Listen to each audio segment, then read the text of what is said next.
Hey, Brixel! PvP balance changes incoming, more info about ANET's Untitled project, and hey look, stats! We may be on the other side of one of the biggest news cycles in Guild Wars 2's life, but that doesn't mean I ain't gonna be here each week wrangling the news for you guys. Welcome to Last Week in Tyria. So, I was worried this week was gonna be a slow one for Guild Wars 2 news, but trust old Groucharoo to come in clutch with some really exciting balance info. Before we get into that though, ding the thing if you haven't already, it's right there in the name. We do the show every dang week. Sub if you haven't already, a big shout out to our supporters and patrons, and a special shout out to them later on. So with that, let's get into the PvP news. First off, thank you ANET. The frequent communication we've seen from you guys these past few months has been a breath of fresh air. I especially appreciate shorter posts like this one focusing on more specific topics. Bite-sized info dumps are a damn sight more manageable. But look, with that being said, I am hoping we get more guild chat soon. Now, look, just between you and me, ANET, you guys don't need an expansion-sized excuse to show us your faces. Guild Wars 2 players crave your sacred words. But I digress. So, Friday evening, Guild Wars 2 game director Josh Grouch Davis dropped a short but sweet post detailing some exciting balance news. Please join us in congratulating game designer Cal CMC Cohen for taking on the role of skills and balance team lead. Before joining ArenaNet, Cal was a hardcore Guild Wars 2 player, 10,000 hours plus played, and a live streamer. His deep understanding of the game's combat system was clear to us when he joined the team in 2016. Since then, he's grown considerably as a game and balance designer, and he's really stepped up as a leader on the team since late June. He's ready for this new role, and we're looking forward to seeing him fully unleashed. Now, first and foremost, GG CMC for stepping up, slapping on that commander tag, and leading the balance team. Now that I think about it, team leaders at ArenaNet better have commander tags on their employee IDs. I think myself and the whole Guild Wars 2 community slept a little better on Friday night knowing that we've got a Guild Wars 2 god at the helm of this ship. The post continues, due to the recency of the leadership changes mentioned above, we're making some adjustments to our final balance update timeline to give Cal and the team more time to finalize their plans and balance approach. The biggest change is that the October 4th balance patch will mostly focus on addressing issues in PvP and World vs. World. These modes haven't seen many significant updates over the past months, and they really could use a bit of love. As a small teaser, you can expect reworks to the 300-second cooldown trades. You'll learn more about that update next week. Stay tuned. Hold up.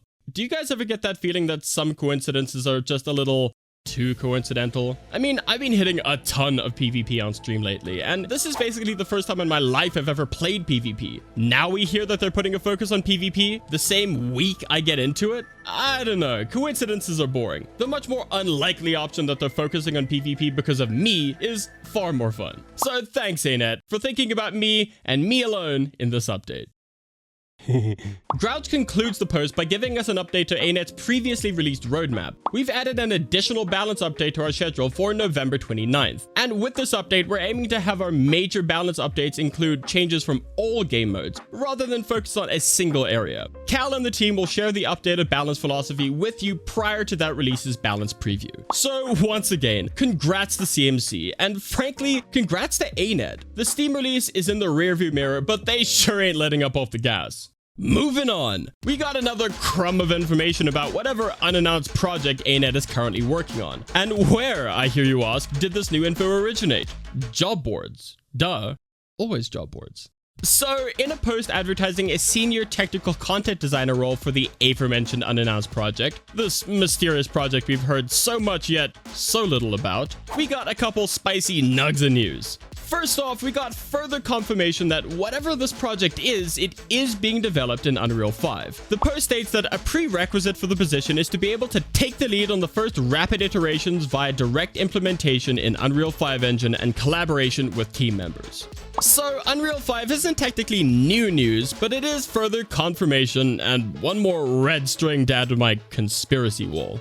What's really interesting, however, is this line under the why you should apply subheading. Leave your mark on big ideas for an established online fantasy IP by joining a well-funded project in pre-production. So as far as I can tell, this is the first time we've gotten any indication of where in development this project is. pre-production. So yeah, that means we can all chill out. Whatever this project is, it's pretty far away. I mean, we're probably years away from an announcement, but the wording on this post does allow for tons of fun speculation. So the fact that the post specifies that it's for an established online IP definitely gets the mind racing with possibilities. However, the word fantasy does pretty much dash my own personal hopes about whatever this could have been. Please, NCSoft, give WildStar to ANET, or anyone for that matter. The lazy peon recently reminded me of just how badly I want to play WildStar again. So fine, it's not WildStar, but that sends me back to my conspiracy wall for further speculation. So my money's on this either being a new Guild Wars 1 expansion or Guild Wars 3. But I'm just gonna reiterate, there is no way in hell they're porting Guild Wars 2 to Unreal 5. That makes no financial sense, and I will eat this entire hoodie on stream if that happens. Either way, I'll hit you guys up with some fresh speculation as and when more spicy info nuggets hit my plate. Next up, over the last few weeks, ANET have been releasing some fun stats to celebrate the history of the game, so let's go through some of them, cause why the f not? Our boy Morty has been dunked on by chaotic pug groups over 1 million times, and to answer your question as to which lane I'm leading, north. It's always north.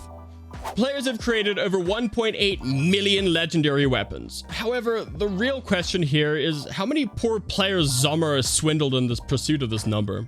There have been 13 billion mount rides in Guild Wars 2. Considering mounts only dropped in Path of Fire, holy shit. But I can't help but wonder how many of those 13 billion rides can be credited to the Griffin Academy. Do you guys even know those combat in Guild Wars? Like, did you hear they added the sky scale?